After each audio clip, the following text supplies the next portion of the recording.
लोकांच्या प्रेमामुळे आज मी 4 वेळा आमदार आणि नामदार झालोय। घर मोठं असल्यापेक्षा मन मोठं असलं पाहिजे। माणूस मोठा झाला तरी त्यानं जमिनीवरती चाललं पाहिजे। हवेत चालणारा पडतो। आम्ही गरिबांचे शेठ आहोत। सरपंच ते आमदार व नामदार झालो, पण कधी सत्तेची हवा डोक्यात जाऊ दिली नाही। लोकांबरोबर राहून जनतेची कामं केली, त्यामुळे चौथ्यांदा आमदार होऊन चौकार मारलाय।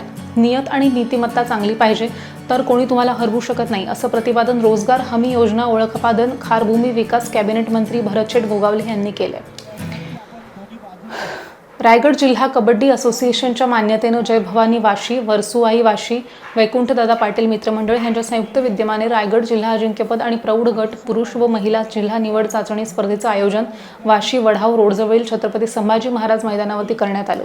यावेळी नामदार गोगावले यांनी आपले विचार मांडले। यावेळी युवा नेते तथा वैकुंठदादा पाटील मित्रमंडळाचे आयोजक वैकुंठ पाटील, सचिव मिलिंद पाटील आदी मान्यवर उपस्थित होते। यावेळी नामदार भरत गोगावले यांनी स्पर्धेला उपस्थित राहून मार्गदर्शन केलं, तसंच खेळाडूंना प्रोत्साहन देत खेळाचा आनंदही लुटला।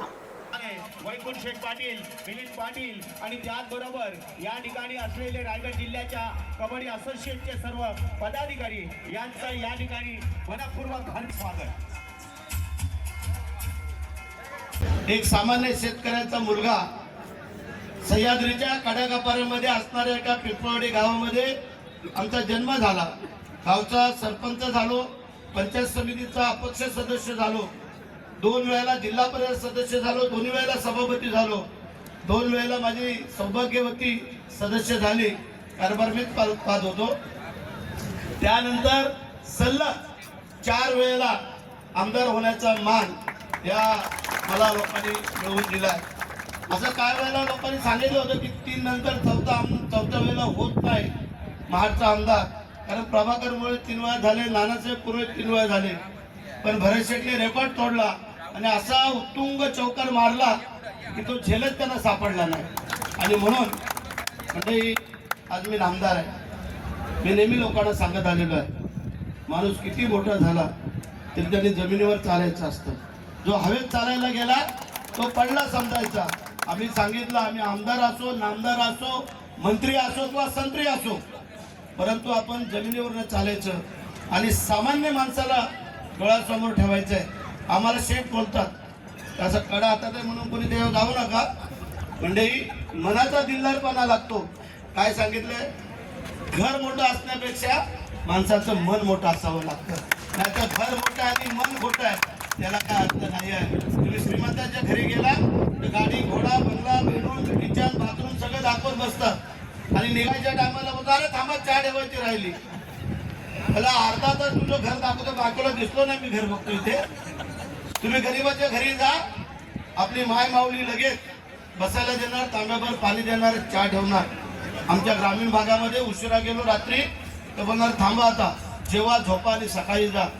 सकाळी गेलो तर काय बोलणार, एवढ्या लवकर आलात घरी करा आणि मग जा।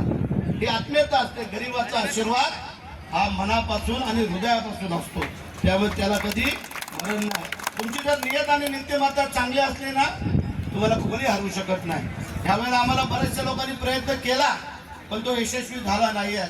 आमची नियत नीतिमत्ता चांगली होती, कारण आम्ही शेठ आहोत, पण ते गरीबाचे शेठ आहोत, म्हणून गरिबांनी आम्हाला निवडून दिलेला आहे आणि म्हणून आम्ही त्याला विसरू शकत नाही। म्हणजे आज येता येता आपण 4 कार्यक्रम, आज एकादशी आहे, बाबूरावांनी सांगितलं वस्तुशी आहे, 2 अखंड हरिनाम सप्त्याला भेट देऊन आलो, तिथल्या मंदिरातल्या देवाला प्रसन्न करून आलो, तिथल्या महाराजांना सांगितलं की आम्ही तुमच्यासाठी काहीतरी करतोय, तुम्ही आमच्यासाठी काहीतरी करा। जो काय खोळंबा आहे त्याचा कोडं सोडून टाका। ज्या महाराष्ट्रातल्या आणि रायगड जिल्ह्यातल्या जनतेतल्या मनामध्ये जो काही संभ्रम आहे तो दूर करून टाका, असं सांगून आलेलं आहे। म्हणजे आपण काम करायचं। पण एकच किस्सा सांगतो आणि संपवतो, म्हणजे माणसाचा दिलदारपणा असावा, तुम्हाला कल्पना असणं गरजेचं आहे। आजकालच्या जमान्यामध्ये ग्रामपंचायतीचा सदस्य कोण सोडत नाही, त्याच्यावरनं भानगडी होतात, नाही दिलं तर दुसऱ्या पक्षात। म्हणजे या तुमच्या आत्ताच्या आमदारांनी नामदारांनी या महाराष्ट्रामध्ये इतिहास रचला। महाराष्ट्राचं देऊ केलेलं मंत्रीपद ज्यावेळेला आमचे मुख्यमंत्री थोड्या अडचणीत दिसत आहेत त्यावेळेला आम्ही सांगितलं, साहेब तुम्ही अडचणीत असाल तर मी मंत्रिपदासाठी थांबतो। कोणी थांबू शकत नव्हतं, त्यावेळेला थांबलो, पण आता पुन्हा एकदा मला पहिला नंबर भरत शेठचा मंत्रिपदामध्ये आणि ते मंत्रिपद आम्हाला मिळालेलं आहे। त्याचा उपयोग जे आता मी सांगितलं की माझ्याकडे 3 खाते आहेत. रोजगार हमी योजना आहे, खारल्यांचा आहे, फलोत्पादनाचा आहे. आम्ही तोच प्रयत्न चालू आहे माझा. जे आपल्या खाऱ्या जे काय फुटून जे काय आपल्या अनेक एकर शेती जी काय खराब होते, कारण आपल्याला 5 जिल्ह्याला जे खातं आहे हे खारल्यांचं खातं 5 जिल्ह्याला आहे आणि बाकी माझं खातं आहे जे काय रोजगाराचं पूर्ण महाराष्ट्राला आहे, फलोत्पादन महाराष्ट्राला आहे. जेवढा पहिला उपयोग माझ्या रायगड जिल्ह्यासाठी करता येईल तेवढा माझा प्रयत्न राहणार आहे. आणि मी ते ठरवलेलं आहे की माझ्या जे काय प्रायव्हेट ह्या तुमच्या खाऱ्या त्यांनाही काय प्राधान्य देता येईल त्याचाही आमचा प्रयत्न आहे. कारण हजारो एकर शेती आपली ही फुकट होत चाललेली आहे.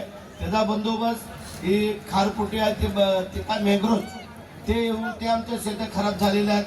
लगेच त्याच्यावर फॉरेस्ट टपकतात जशी यांची जमीन का काय. आणि म्हणून जो चांगला प्रयत्न माझ्या या समुद्र किनाऱ्याच्या खाड्यापट्ट्याच्या लोकांसाठी करता येईल तो निश्चित करू. आणि पुन्हा एकदा सांगतो, वैकुंठ आपल्याला आहे, स्कोप आहे, काळजी करायचं कारण नाही. जे काम आता चालू आहे ते त्याच पद्धतीने आपण चालू राहू द्या. त्याच्यामुळे लोकांचं लक्ष, लोकांचं वेदना आपल्याकडं बळत असतं.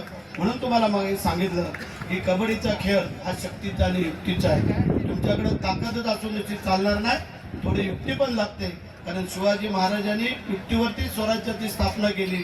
आता शिवाजी महाराजांकडे मावळे किती होते? मुठभर तर मावळे होते. लाखो सैनिक होतं मुस्लिम समाजाचं पाहिलं तर आपण मंडळींनी, परंतु मुठभर मावळे होते पण ते जीवाला जीव देणारे होते. लक्षात ठेवा की ज्या वेळेला छत्रपतींना राज्याभिषेक सोहळा झाला त्यावेळेला प्रत्येक पायरी घरी राजे चढत होते, त्यावेळेला प्रत्येक मावळ्याची आठवण झाली. पहिल्या पायरीवरती पाय टाकताच आठवण झाली ती तानाजी मालुसरेंची. दुसऱ्या पायरीवर पाय टाकताना आठवण झाली बाजीप्रभू देशपांडेंची. तिसऱ्या पायरीवर आठवण झाली मुरारबाजींची. चौथ्या पायरीवरती आठवण झाली जीवा महाल्याची. आणि 5व्या पायरीवर पाय टाकताना आठवण झाली शिवा काशींची. हे जर नसते तर हा राजे छत्रपती झाले नसते. म्हणून एकच सांगतो, ज्ञानेश्वर माऊली नंतर जिवंत समाधी घेणं नाही आहे, तुकाराम महाराजानंतर वैकुंठ गमन नाही आहे आणि शिवाजी महाराजानंतर छत्रपती होणं नाही आहे. जय हिंद, जय महाराष्ट्र, वंदे मातरम.